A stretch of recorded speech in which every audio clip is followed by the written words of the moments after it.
Gentlemen, today's guest is going to talk about psychology for men with brains and balls. Ruwan is today's guest on the Manlihood ManCast. Men, this is your chance to strive for greatness, to be all you can be, to make your mark on history. Your chance to improve and sharpen yourself, to grapple with your weaknesses and turn them into strength. Welcome to the Manlihood ManCast with Josh Hatch.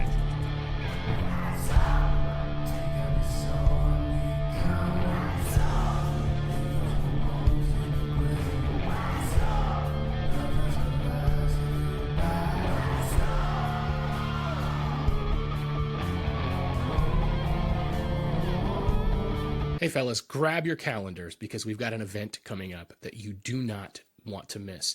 So October 28th, which is a Saturday of 2023, from 5 o'clock to 8, we are going to relax and smash right on Minard Run in Bradford, Pennsylvania. It's an axe throwing place, and it's going to be our Manlihood Season 7 launch party. We are celebrating the fact that we've been running for 10 years. We're celebrating that this is the launch of our 7th season, and we're celebrating over 700,000 downloads, well on our way to 1 million downloads. So get pumped for a killer night with hanging out with the guys, good times, and axe throwing. It's going to be great. So the folks at Relax and Smash are giving us a fantastic deal. Normally it costs 15 or 20 bucks if you want to throw. They're going to let us do it for $5 a person.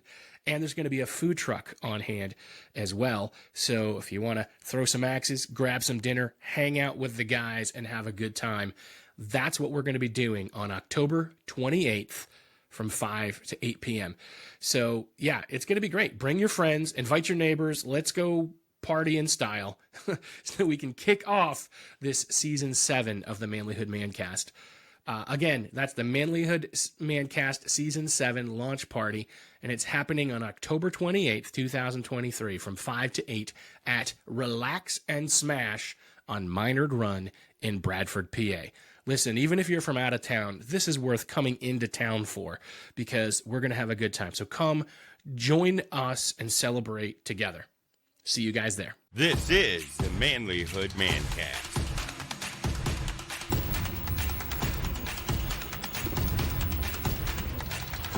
Gentlemen, welcome to the Manlihood ManCast. I'm glad that you guys are here with us.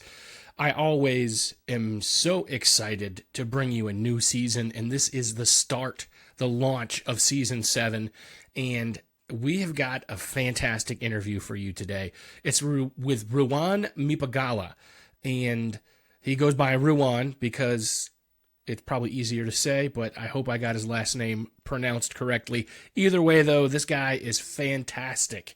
He has been featured on platforms like BBC, Bloomberg, AskMen, Psychology Today, among others. And before we get into our conversation with him, let's just talk about his podcast. It's called Ruwando, and it's called Psychology for Men with Brains and Balls. He's got a really unique perspective, and I think we have a great conversation. So you guys, let's get right into it. Ruwan, it's great to have you on the show today. Thanks for being with us, man. Yeah, good to meet you. Yeah, actually, of all the podcasts I've been already, this is the coolest podcast name. As soon as I saw it, I was like, Manlihood, that's a good name. That's awesome. Yeah, so 10 years ago, I workshopped the whole thing with like a group of guys that I thought were going to be like my team to make it happen. And asked them a bunch of questions, and we looked to see what domain names were available, and we had like 1,000 different possibilities, and this one just kind of stuck with everybody. And then they were all like, okay, great, good to have fun. And then I realized this was on me to do and not my team that I thought I was putting together. So, but yeah, it's been pretty cool. It's a lot of fun, and had the chance to interview some really interesting people and connect with some great men and help them become even better men. So nice. Yeah, man, tell me about the work that you're doing, because you've got a great podcast with a great name as well, right? Well, it's my name, basically. Ruwando Podcast. Yeah, it's gone through many phases, as I've gone through different phases. Where I'm at now, I mean, I got really into looking at history, mainly because, you know, I think this is something you tackle as well, is like when seeing how culture was trying to redefine masculinity, seeing the confusion there. I was like, we don't actually need to define anything new. Like, this has existed. Like masculinity has existed before we could have put a label on it even. So I got really into history. I'm also quite into like Jungian psychology and stuff in the mind. And that's basically what I draw from when it comes to men's development, even when it comes down to practical things, relationships, sexuality, being a father. I'm a new dad, so this is what I'm thinking about a lot now, in a more concrete version than when I was like thinking more abstractly of like, oh yeah, the king archetype, blah, blah, blah. Like, no, I'm a dad now, so there's obviously certain practical virtues that are important. And yeah, basically anything I find interesting, I try to turn it. I'm a bit of a nerd whether it's history or psychology or biology or whatever. And I think there's lessons in all of that. Yeah, I was paying attention to, I think it was a promo for one of your courses, and you talked a little bit about, like, you started to just kind of hint on, like, there's a lot of reasons why culture is abandoning the ideas of manhood, and it could be this, but we're not going to sit here and complain about it. We're just going to move forward, which I think is a very manly approach. Mm-hmm. I think I'm guilty of maybe over romanticizing the past. Like, I think a lot of us do, especially here we have the luxury of talking about, here we are on a podcast, right? It's like pretty comfortable compared to, say, our Paleolithic ancestors. And we can say, oh, their lives were like, those were real men, right? But obviously there's things about that life that maybe we wouldn't choose to have rather than the lives we have. But, every stage there have been challenges. Every stage, there's never been an easy time. There's always something to complain about. And the only practical thing is you're not going to change the time you're in or the culture you're in, not really, or the world, as a whole or immediately. It's just like suck it up and take care of business. Yeah, I think a lot about the cycle. The hard men, the weak men, mm-hmm. that whole concept there. And I think that you see it throughout history, but I think like for a long time, I think the cycle has some relevance, especially in our postmodern and modern framework. But I think even before that, man, like, while I'm sure there were times that it was difficult, I think things were just so different. Mm-hmm. Hundreds of years ago, thousands of years ago, it was like people didn't have the luxury of thinking. Yeah. It was like let's just fight and survive, man. Like that's what we've got. Yeah. So whose life is better? I mean, there's certain new challenges for men, especially young men now. There were other kinds of challenges back then. Yeah, I think you said it perfectly. It's like life back then was harder but simpler. Like you didn't have a lot of the problems of today with men and maybe people in general are the fact that we have too much choice. There's nothing, we're not forced. Very few of us are forced to do something. Like if anything, we have to go on a journey to find our calling or something that is great for a Hallmark movie. But back in the day, it wasn't like, the movies that we like, even Marvel movies, the hero doesn't have a choice. And for most of history, men didn't have a choice. They just had to, they would literally get weeded out of existence if they didn't have certain virtues. Now we have to like choose to go hiking, choose to work out, choose to do hard things because we don't have to. Yeah, and it's a crazy world. Yeah. I think about it a lot, dude. I went to Africa years ago. Just going to tell a quick story, and I think Mm-hmm. it might make sense. But I went to Africa, and I was explaining to them. They looked at me, and I'm a large man, and they're like, "You must be the richest man in your village." And I'm like, "No, man, you don't understand. Here in America, like, if you're poor, you can afford, macaroni and cheese and hot dogs, and that's about it, And if you're rich, then you can, you can have more healthier options." And for them, it was so backward because they were eating, like the fresh vegetables was the cheap food. It was cheap to get that for them, and to get the convenience foods was much more expensive, and it was just very flip-flopped, and it blew their mind to hear. They laughed, at the backwardness of the way that the culture has kind of viewed things. Where in Africa? I went to West Africa and Guinea, so I was there for just about 10 days or so. It was a pretty neat experience. So, yeah, I've been seeing videos of like the Maasai and the Hadza. Have you seen What Is a Woman? Yeah, like where he goes and visits the Hadza. Yeah, I mean, something about that. Like that's the kind of old life that I romanticize, where like the culture is so defined and they don't have existential questions because they are trying to survive. So like that's the trade-off. But Right. yeah, I think, it's so interesting looking at those cultures. Also seeing from an athletics perspective, they can all jump so high. I just saw this on Instagram because their tendons are so strong as they're walking barefoot. They can jump like insane heights. And they don't work out. They just like try to not die. Yeah, it's amazing. It's amazing. So tell me a little bit more about the work that you're doing with men. Yeah, so I have a few online programs. I teach some workshops. I'm teaching a couples workshop with my wife where I'm going to work with the men more and she's going to work with the women. But what I've been mainly doing for the last 10-ish years is coaching men one-on-one. Basically, I mean, the two big problems people, well, let's say men have are with intimacy or with life purpose, and very often with both. And there's usually similar kinds of issues. I was just speaking to a guy earlier today where he just like, whether it's due to shame or conditioning or whatever, we didn't even dig into it. He has an issue or an inhibition with admitting to himself what he wants, whether it's with women or whether it's with his career. So he takes the, how can I put this? The not ideal option, whether it's with the women he dated or the career he's ended up in. And I think things like that are pretty common. Like there's similar themes. And obviously these two things are survival and replication, like women and money essentially, or women and purpose. So that's usually where most of the meaning is in a man's journey. So let's talk about the purpose aspect for a little bit. Like, how does a man find his purpose? If he's like, because I know a lot of guys who like, they don't get it. Like they're like, well, my purpose is to, to do this, but then, they lose that and then they feel purposeless. So like, how do you find that? What does that look like? Yeah, I think it's, it's kind of going back to what we were saying of like, for most of history, you didn't have to think about this because your purpose was to not die, make babies, make sure they don't die. And like, there weren't many ways to do that. Now, survival is so far away, and you see, and even replication is so far away from our day-to-day concern that it is hard, right? Like, I look at some of the most successful people I know, maybe who started a tech startup or whatever, and this is not to disparage their profession, but they're creating things that really aren't necessary. Like, they're not. And even, honestly, I could point this to myself, not that I'm uber successful, but like, there was a time where working with your hands in these jobs that maybe are seen as blue collar and less important by a lot of society were the most important thing. And like this was your purpose. Like, you just make sure you don't die and feed your family. Like, that's what it was.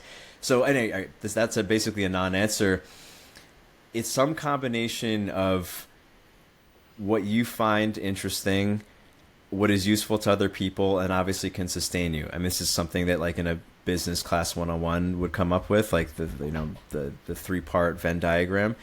And I think as far as like finding it, the advice I give to guys is see what you're naturally interested in. Like, this is actually one of the first lessons in my archetype challenge is, what are you randomly interested in? Right? Like, what kind of podcasts are you drawn to? Are you into MMA? Is there some thing that when you're doom scrolling, this is what you end up looking at? There's probably something in there that is your natural proclivity. And maybe you have no skills in it, but the interest is what will give you the skills, or will give you the follow through to develop the skills. And then as far as finding a way to, obviously people have to provide for themselves and make a living. That's where I guess the business marketing, figuring out. And I think that's in itself its own hero's journey. Because I talk to a lot of guys who quit their comfortable job to go on this kind of journey of finding meaningful work. And it is really difficult. I don't think you could just think about it like journaling on a pen and piece of paper. Like, you have to kind of try things and fall down and skin your knees, so to speak. And then somehow I think it finds you. Like you were saying earlier, you had a different vision with manlyhood, but then here you are doing something else, and this is just how it is, doing it yourself. And maybe this is the way it's meant to be, if you want to look at it kind of from a storybook perspective. So something you said a minute ago that kind of brings me a little pause, and I'm like, when I'm doom scrolling, the thing that I end up most interested in is those singing cat videos. So maybe that's I can get my daughter's know. I can get my daughter's cat to talk to me, but I can't get him to sing yet. So yeah, maybe there's something there. Who knows? Yeah, no, I just but I do appreciate that concept. So tell me more about the archetypes. I mean, Joseph Campbell, has the whole, the hero's journey, archetypes, and everything else. Like, how do you frame those things? Do they look a little different in your kind of perspective? Yeah. Well, I've read a lot of Jung, and like his basic definition, or his concept of it, is kind of like genes.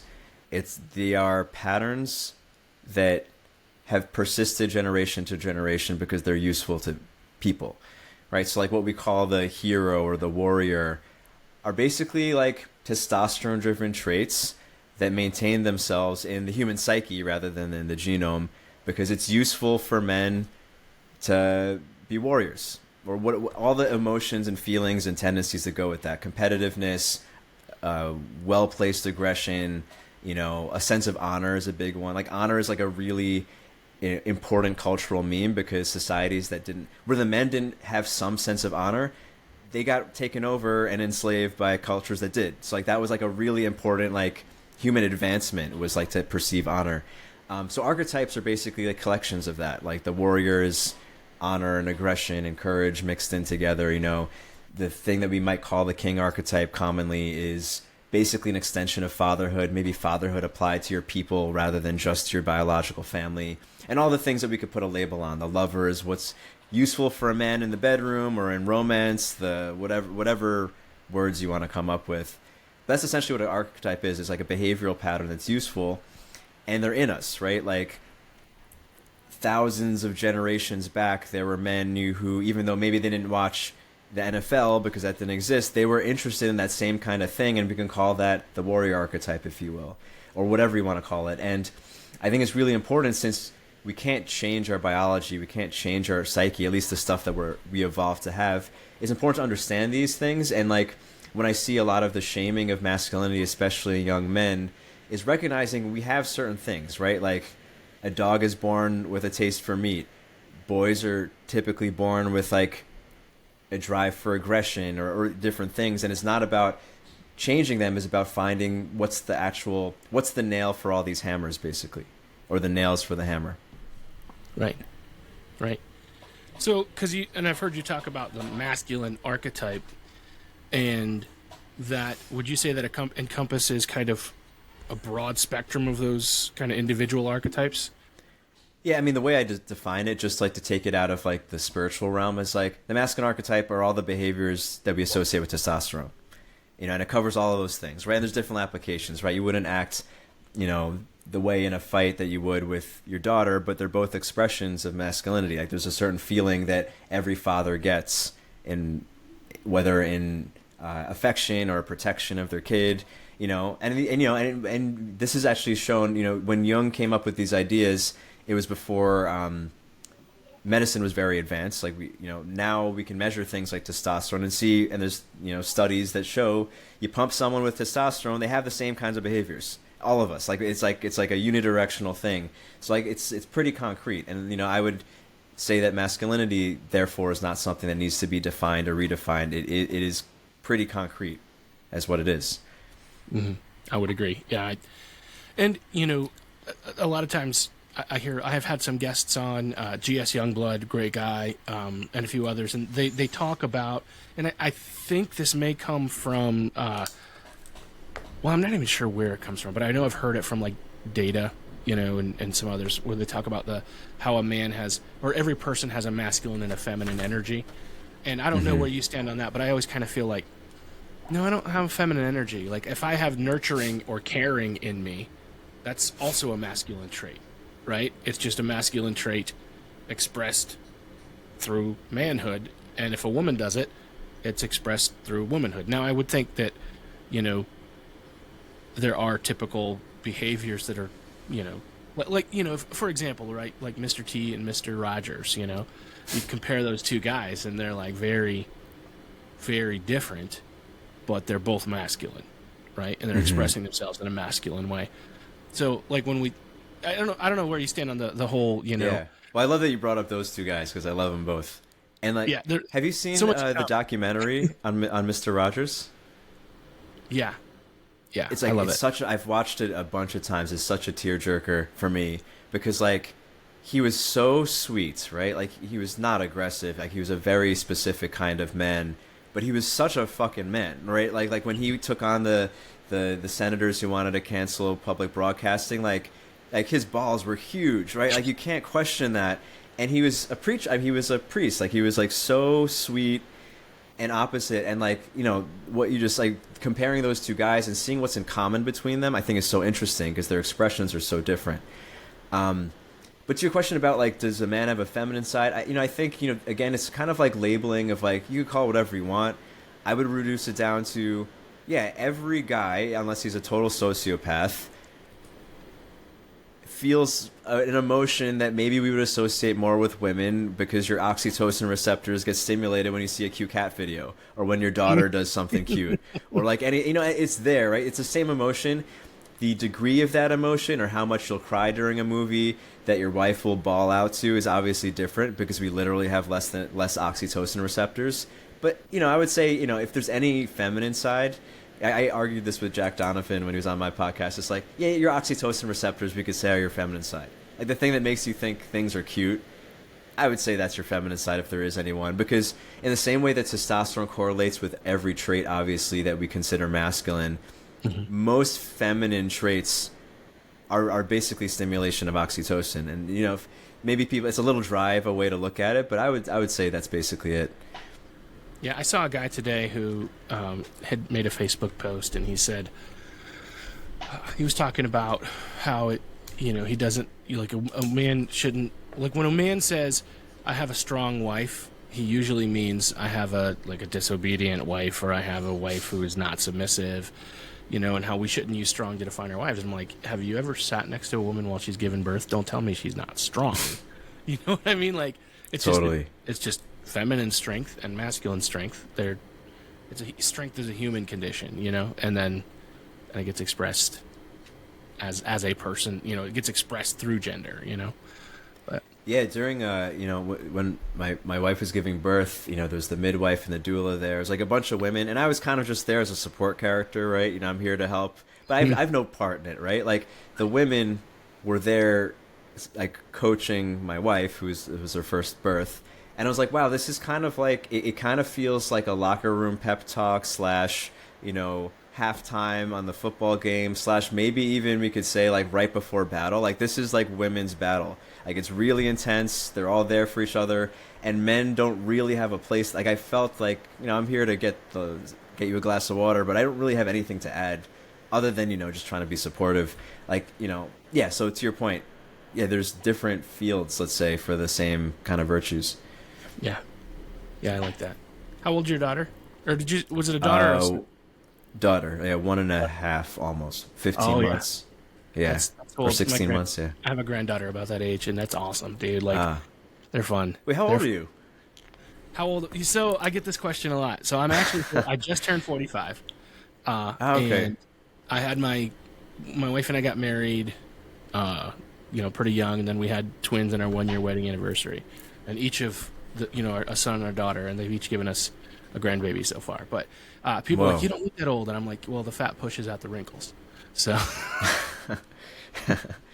yeah, but also 45 granddad. That's pretty cool. Yeah, it is. Yeah, that was the goal, to be young enough to enjoy the grandkids. So you'll be around for your great grandkids for sure. That's the hope. Yeah. So nice. What in this 15 months that you've had so far is your favorite part of fatherhood? I don't know what to say without sounding corny, but okay. When I can see how much she loves me, and like we have those little moments, it's like, oh, this is what everything's for. It's like, it is the biggest injection of mindfulness or peace or whatever someone tries to strive for with any philosophy. Like, it is, and you know, it feels like you're tapping into something spiritual. Mm-hmm. You know, yeah, that's the only thing I could put on it. Doesn't sound and you know, yeah, and yeah, and it also, you know, obviously every parent probably feels that it inspires you to be a better version of yourself. But I have been thinking, obviously, because I think about development a lot, like, every moment that she's observing me, which is every moment that I'm around her, she is picking up something, right? Like so much of, let's say, Freudian style psychology and personal development is blaming your parents for how they messed you up. I do think, I don't necessarily, take that as a model, but I do think like, okay, if I'm getting, worked up about something I shouldn't, or if I'm, speaking to my wife in a way that I shouldn't, or like basically not meeting my own standards, this is negatively affecting her probably in some way. So it's like I have a bigger reason to be the person I want to be anyway. I'm affecting someone else rather than just myself. And it's like a great motivation to be who I want to be ultimately. Yeah, I would agree. I think it's like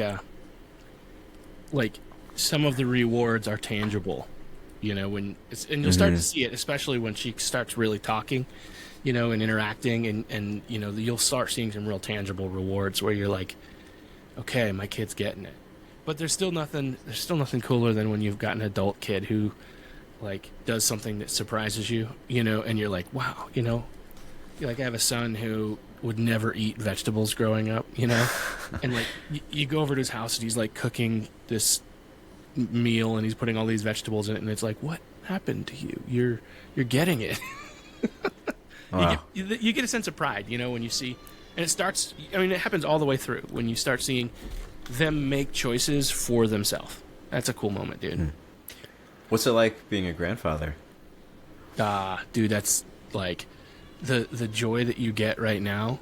Like, it's slightly tempered, right, by the fact that you still have to clean up, poopy diapers and have screaming in the middle of the night. So like, I don't know if the mic's picking it up, but she's actually screaming downstairs. I love it. Yeah. So you've got that, right? So it like tempers that, like that joy. You've got that little bit of like, oh my gosh, this is so hard. You get like all the joy with none of the hard, or at least a small amount of the hard. It's great. Cool. Yeah, I see that in my parents. Yeah, they're having a good time. Yeah, it's an awesome experience. Yeah. Oh, and you had twins. That must have been really intense. Yeah. It was awesome. So, and we could talk about that more when we when yeah, totally. Yeah, because we're gonna do an interview here on the Manlihood ManCast, and then I'm gonna show up on your podcast. So we can talk more about that there. Yeah, today I'll bookmark that. About you, so for sure. So tell me, so I think I saw. Are you living overseas now? We actually just moved back to the States, Okay. like days ago. Yeah, I was in Mexico for a year, and before that I was in Thailand for 5 years. Yeah, I didn't expect to end up in the States, but I'm glad to be back. Yeah, so you're kind of world traveled then. You've gotten to had lots of experiences, and yeah, I mean, I was in Asia for a while, and then my wife and I actually met in South America. She moved to Thailand for me. She hated it, so we went to Mexico. Then we found out we didn't like Mexico, so we're actually planning. This is just a couple weeks ago we decided that we're gonna get a trailer, like a fifth wheel or something, and travel around the country while the kid's still small. That's awesome. That'd be a cool experience. Yeah, I put down roots, so it's hard for me to, I've got a friend we just met the other day who was like, they did the same thing, and they're like our age, so they're like ready to, roll, and I'm like, man, I don't think I could dig at my roots now, man. I don't want to move. I like where I'm at, so. But I guess everybody's different, kind of in where they. I live in the middle of nowhere, so in Pennsylvania, All right. like Okay. like right up, about 2 hours from Buffalo, New York, and 2 hours from or 3 hours from Pittsburgh, and there's like nothing else anywhere near us, so it's great. Just national forest all around us, and Nice. I love it. Maybe we'll roll through that area. I went to school in Buffalo. Oh, so I know the cool. area Yeah, pretty so then well. you should come up through. When you come up through, holler, and we'll get together, and we'll go for a hike or something. Cool. Awesome.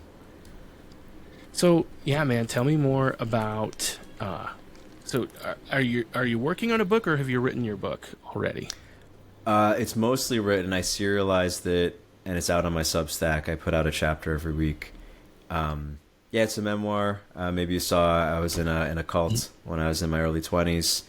It was specifically a female-run cult, so ironically I learned a lot about masculinity in an environment that maybe started out as what feminists would think of as utopia, and even I thought that at first when I was in it. But then, yeah, there's a dark side to everything, and you see what happens when masculinity is kind of dampened, or men are kind of turned into kind of happy secondary citizens, So yeah, anyway, I learned a lot. I mean, I developed a lot as a human being, and it's a good story. So I put it. So I don't want to take paper. away from the opportunity for people to go to your Substack and read all that, but dude, you got to tell me more about this.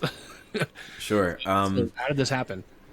Yeah. So in college, I was already obsessed with personal development because I felt like I had things I needed to fix about myself. Right. I was low in confidence and many other things like that.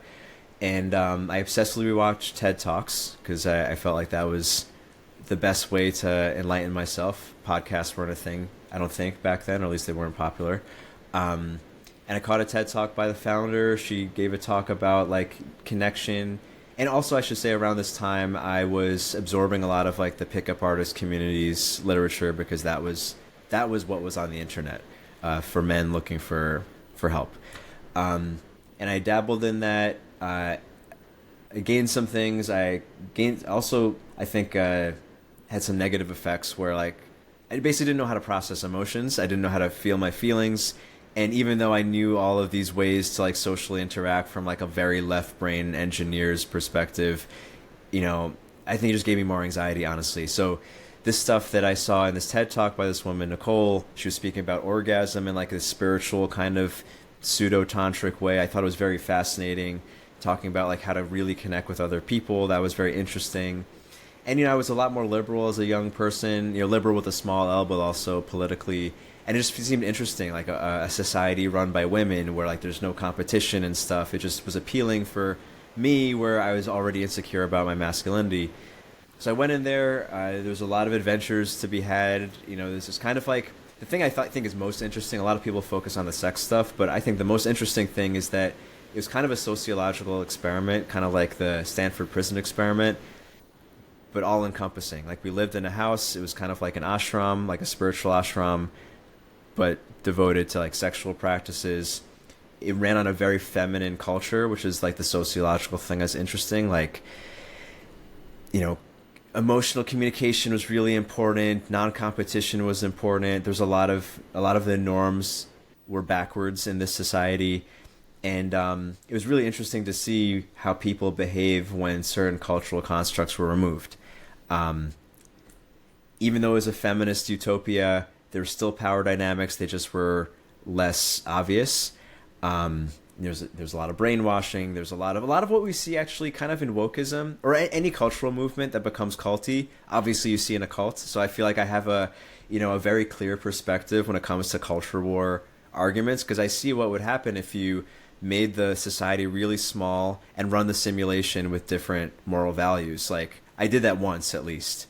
Mm-hmm. So yeah, I mean, there's a lot to say about it, but yeah, it was a really interesting time, and I think draws a lot of parallels to basically how cultures develop. So, like, I know a lot of guys who have been through like a bad situation with women, for example, and then they just turn bitter. Like, would you say that do you have to fight maybe to not be bitter after that, or did you, like, how did you come back from that? Yeah, well, I would say, all right, so there's a lot of things in the red pill world that I find extremely useful. Like I actually recommend Rollo's book to a lot of guys, especially guys with like hardcore nice guy syndrome, or who their model of reality is a little bit too soft. Sometimes they need the hard-hitting truth. But my biggest issue with red pill in general is that it doesn't see women's experience as like a human experience. I don't want to use the word empathize because it might be taken the wrong way, but like one of the biggest things I got from being in One Taste, that was the name of the organization, and that society, was really seeing the world from a female perspective took away a lot of intimidation, resentment, fear.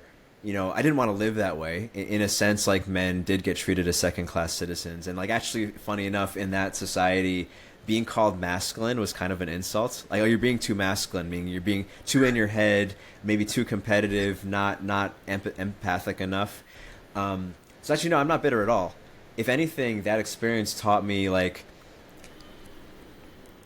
not to go full red pill where you, because I don't think red pill in itself is misogynist, but it just doesn't empathize enough, and it's so fear driven.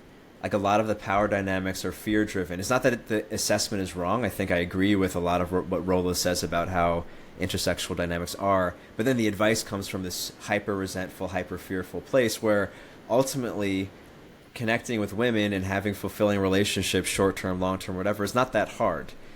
You don't have to be intimidated. So really, I'm not resentful at all at women or bitter at women because of that. And if anything, when I'm, say, helping a guy through a divorce where there's a lot of good justification usually to be bitter, I'm really trying to get them to reduce their fear, because that'll reduce their resentment, and it'll help them recognize ultimately that you can have a great relationship just because she was not a great one or she treated you poorly. Or really, actually tying in the archetype stuff, it's like so much of our personalities are not static, right? If she was being a huge B to you, it probably was because you were being a little bitch too, right? Like, like any person's nastiest side doesn't come out in a vacuum. It comes out because, perpetrators become perpetrators when someone acts like a victim to a degree. So anyway, my message to guys who are feeling bitter towards women is recognizing that you actually have a lot of control of how people treat you, including women, which brings the onus back on you, which gives you, I think, anyone a greater sense of power. And because any resentment and bitterness comes from an assumption you're powerless to the actions of someone else. So, yeah. That's awesome. This is the Manlihood ManCast.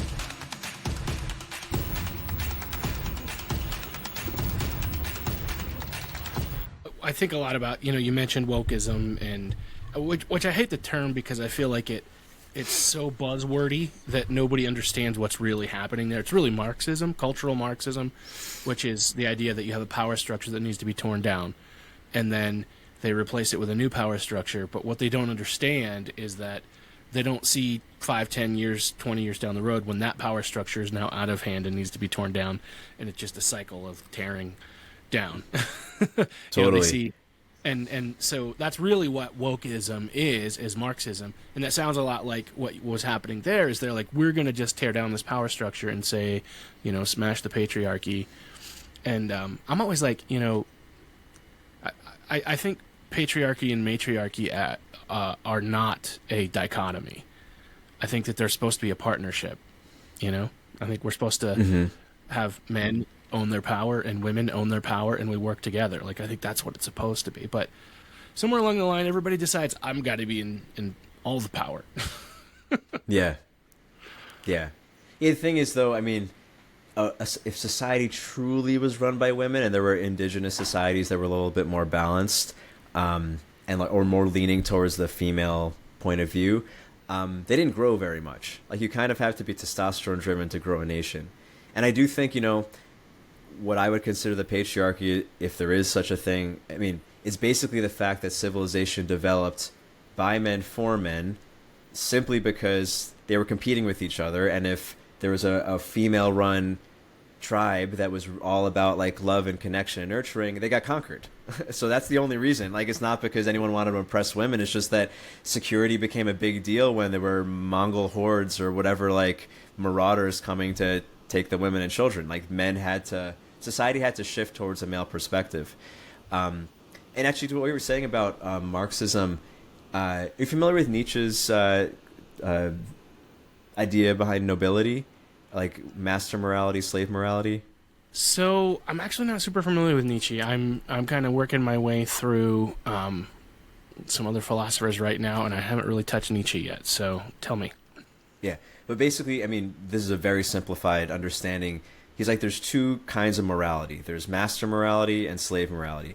Master morality is kind of like normal people morality, or what most men, what we would consider to be powerful, simply because if you're the master class of a society, you do whatever you want. You have freedom of expression. You tell the truth because you have no reason to lie, right? You just, like, why would you lie if you have all the power, right? And that's how we should be as people. Like, it's more natural, it's more authentic, it's also more self-serving, and, backing up of the virtues we see in masculinity. Whereas slave morality evolved from people who were conquered they have to make sure the masters don't hit them. So they start to lie, they start to bend the truth, they start to lie to themselves, they start to accept things that they don't actually want because they have to. And, you know, separate from master-slave classes, you see this in society like Marxism, wokeism. You know, this is driven by slave morality, this idea that you have to fight against oppression. That's your biggest thing, because if you were a literal slave, this is what would matter to you, right? But it seeps into society where people who don't need to think that way, especially men who don't need to think that way, are now like lying to themselves, you know, making themselves small, acting, you know, basically distorting their natural drives. And the thing is, though, if you look at history, every revolution is driven by slave morality, right? Because if you're the master class, you're not going to revolt. And this is maybe natural, there's a natural revolution cycle. But every time they come to power, they have to switch to master morality, otherwise they'll lose their power. So even like when you look at some of the Marxist groups, when they get power, you know, actually, you know, the Soviet Union, you know, or, you know, Stalin's rise, or this was, you know, satirized in Animal Farm. When they come to power, they act like the landowners. They act like the capitalists. They fought, like that's the only way as a strategy you can maintain power is to be the oppressor. So it is a cycle, you know, and the irony is with Marxism is that they try to hold on to this belief system that they cannot maintain if they want to maintain power. Well, and then the other bottom line is then you've got people that have been in power the whole time and just play whatever side of the... Yeah, exactly. You know, they just keep the power and they just keep manipulating and getting everybody arguing and fighting instead of actually... I think about that a lot with the Soviet, like, you know, I mean, yes, there was a revolution, but like, dude, the rich people stayed rich, you know, and everybody else got poor, you know? I mean, they took out the head, and then everybody else that was like right underneath that just stayed rich and stayed in power, but they just called it something different, you know? Yeah. You know, I think with like corporate, like if you look at, say, the Bud Light thing, right? And many companies really tried to appeal to the extreme left, to wokeism, Marxism, and they suffered for it. Like someone in that corporate office who knows what the conversations were so sure that if they pandered to the far left, they would make more money, right? Because that's what corporations do. That's why anyone would do that. But they lost money. So like they're actually not in that group that I would think that corporations of all groups would actually know what's practical. But even they were blinded. So there's someone else who's profiting that maybe is more wise and even deeper in the power structure. Yeah, well, I mean, you can trace that to a couple of corporations that basically own majority stock and lots of stock in all of these big corporations. So, like, you look at Budweiser, that's Anheuser-Busch, and when you look at the parent companies and what they own, it's massive. When you look at Disney, they own everything, you know. And then you look at, you know, Vanguard and BlackRock and all these other corporations. They're owning it kind of from the back end. And they're the ones that are really pushing the agenda that says we're going to focus on the environment, we're going to focus on social justice, we're going to focus on governance. And so they're pushing this and they're making these corporations adopt these policies. And then, we could get on the socioeconomic craze. It's just nuts. So, like, they're the ones responsible for making sure that they get their people in to these companies who push these agendas. And nobody, like, they stop. The concept used to be, if I'm a company, my job is to make profit for myself and the shareholders of my company. And somewhere along the line, there was this concept called stakeholder profit, which is, so like Coca-Cola, I might not own any shares of Coca-Cola, but if Coca-Cola fails, that affects other people too, right? So they started pushing this stakeholder concept. So instead of being concerned about who has a share in the company, they're pushing the idea of who has a stake in the company. In other words, whose life is affected if this company fails or succeeds. And that's where they started pushing in just a ridiculous philosophy that, dude, it's crazy. Jordan Peterson has expounded on this a lot. If you ever really want to dive into his podcast and listen, he's been talking about this a lot, and it's just, it's bizarre. Yeah, it's fascinating. And then you see, the money ends up talking. Yeah, but the thing is, like, obviously, whoever's idea, whoever's really pushing for those moves in Bud Light or whatever, might have gotten demoted, lost their job. I mean, there's some negative repercussion because ultimately the corporation exists to make money, at least at that level.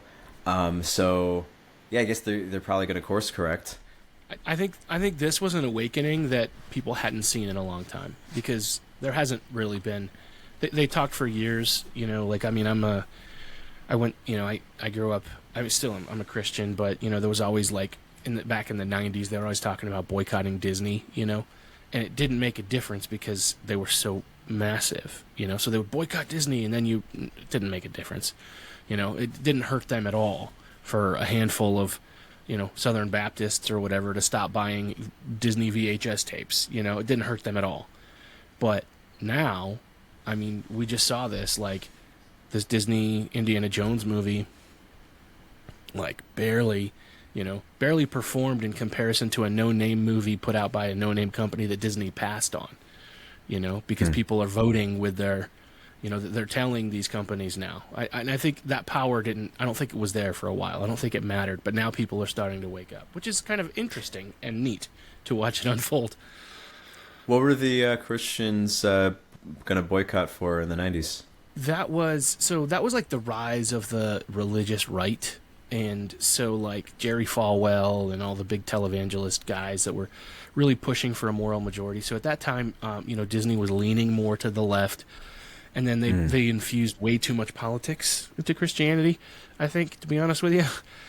So they're, the typical stance, especially then in the 90s, was, it was a pro-life stance, and it was a, they were anti-homosexual stance, and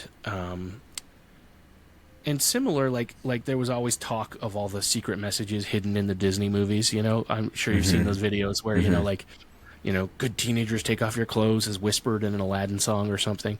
Yeah. And all that kind of stuff. And I don't know whether any of that was in there or not. I think a lot of it was just people just telling you that it was in there. But I think that was the big push. And then, and that was about the same time that Disney bought ABC. And so ABC had some programming that, that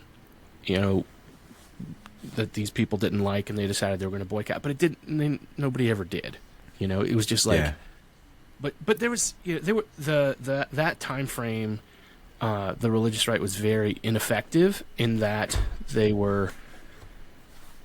just came across as jerks and not as actually trying to help anybody, So, like I'm still a Christian. I'm still involved with things, and I still probably even agree with some of their stances on things, but I also have Disney Plus and I loved Star Wars. So, like, I don't think you necessarily have to boycott everything. I think you can just make your voice heard. And then if something is too far, yeah, you can boycott it, and you could say, look, this is enough. I'm done with this. And that's what happened right now. That's what we're seeing now is people are like, I've had enough. I'm not going to buy your stuff anymore.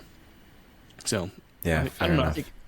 I think that now that is out there and it's making a difference, I think it's gonna start changing culture again a little bit. I think people have had enough. Just kind of crazy.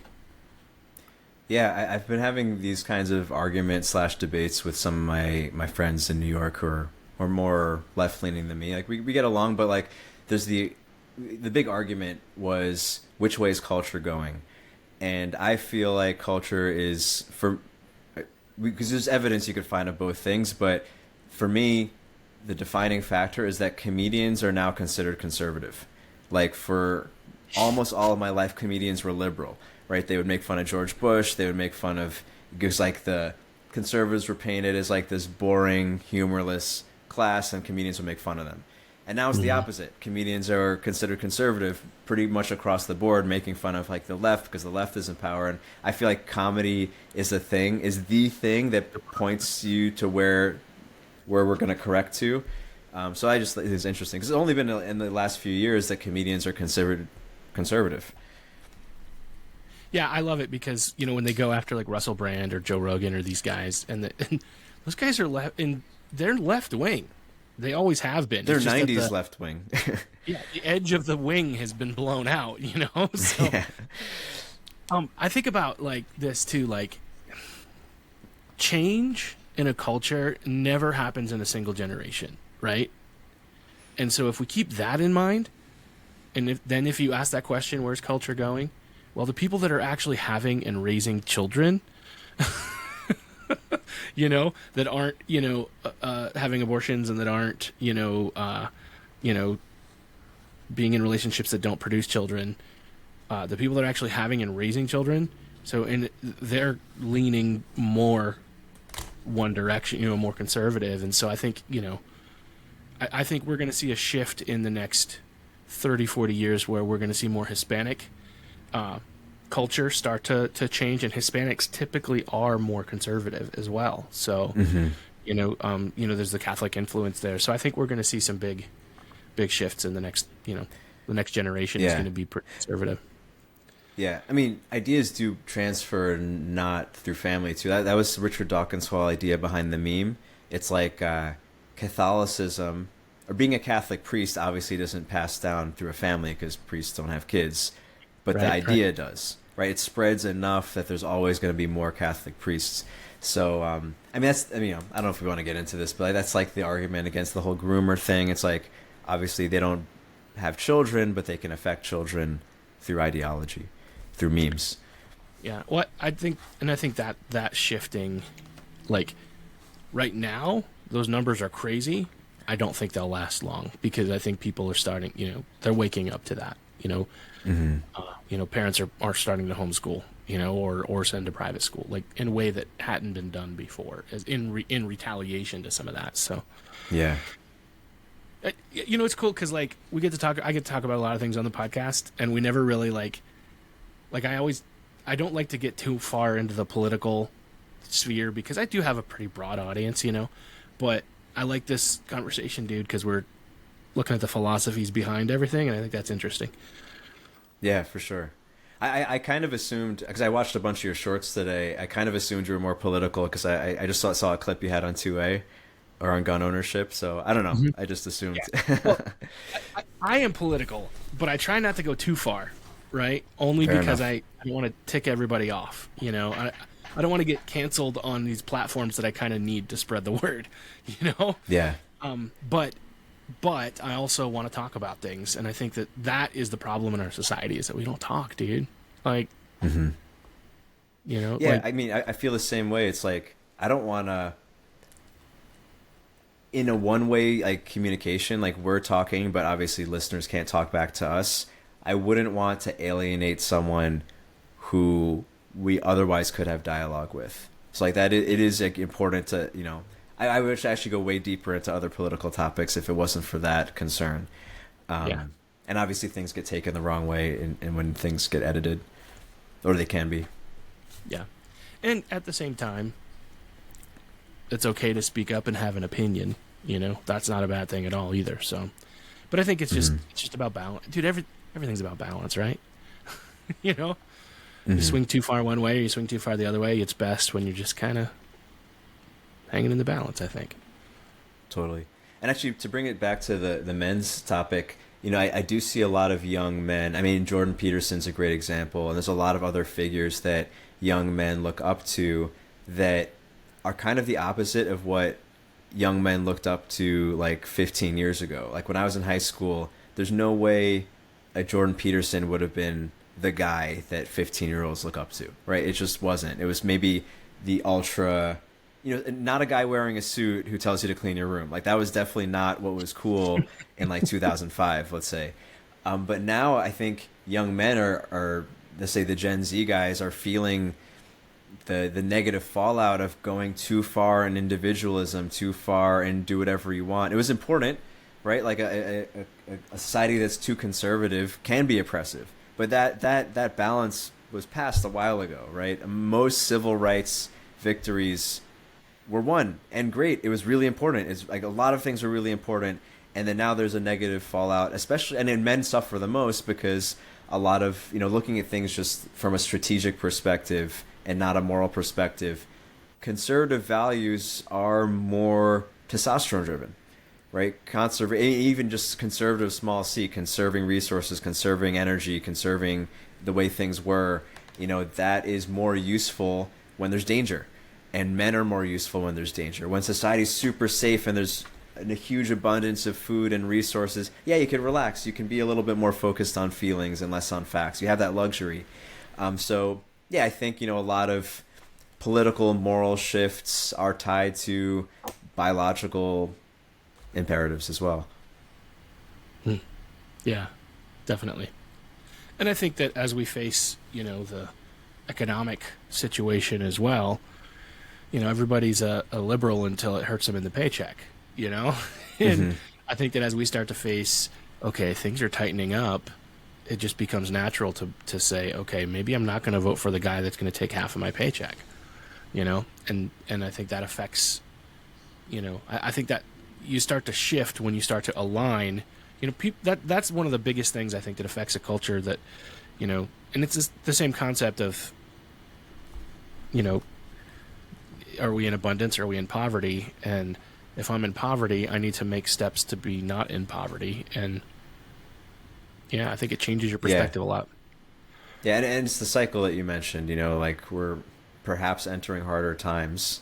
So maybe the next generation of men won't have any of the insecurities of the last one and will laugh at their grandpas or something. Yeah, who knows? During the 2020 election, my 20-year-old son at the time, maybe no, he was 18 at the time. I'm like, all right, so who are you voting for? He's like, can we vote for complete chaos and war and meltdown? Because I think we just need a reset. We all just need to go away and start over. Like, can we vote for the asteroid? And I know a lot of young men that share that opinion of like, all right, whatever we've got going here is not working. If this is the best we can come up with, I think that we'll see a shift of people who are very disillusioned with the systems, and they're going to just start making their own systems. So, yeah, there's something I talk about on my podcast a lot. There's this guy Alfred Korzybski who invented general semantics. After World War I, he came up with this theory that because technology grows at an exponential rate, and law and basically the hard sciences develop at an exponential rate, the soft sciences, which includes law and governance, but also pop culture, grows at an incremental rate. Every few generations, the difference is so big that you have to have a violent revolution to correct it. And he was like, you could kind of show this mathematically with the French Revolution and World War I and going back. And, now it's happening at a more rapid pace than I think he would predict. And also, I don't think it has to be violence anymore.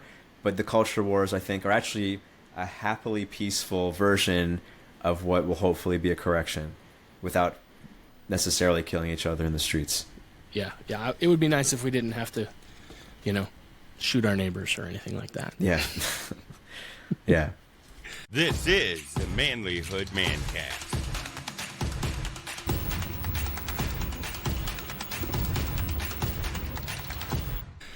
Well, Ruwan, I know that we're getting to the end of the time that we've got, so I like to ask all my guests a couple questions. The first one is, what does it take to be a man? You prompted me with the question. I thought I'd have a sharp one-liner by now. But I would say it's doing the hard things that are called for in you. Whether it's responsibility to your dependents, and if you don't have dependents, it's responsibility to yourself because you are your own dependent. And, to bring it back to maybe what some would consider dry biology, like that is what stimulates our androgen receptors, which is what masculinity is. And, that is being a man. Makes good sense. Good sense. What, if you were able to go back in time, maybe hop in Marty McFly's DeLorean or whatever and have a conversation with 10-year-old Ruwan, what do you want to tell him? I tell him that life has phases, and the phase he's in, because 10-year-old Ruwan was not a happy camper, is a great time to be anabolic and build yourself, because there's going to be a time in your life where you're going to have to break things down. So some version of life is short, but every chapter is really interesting, and do what you can in that chapter.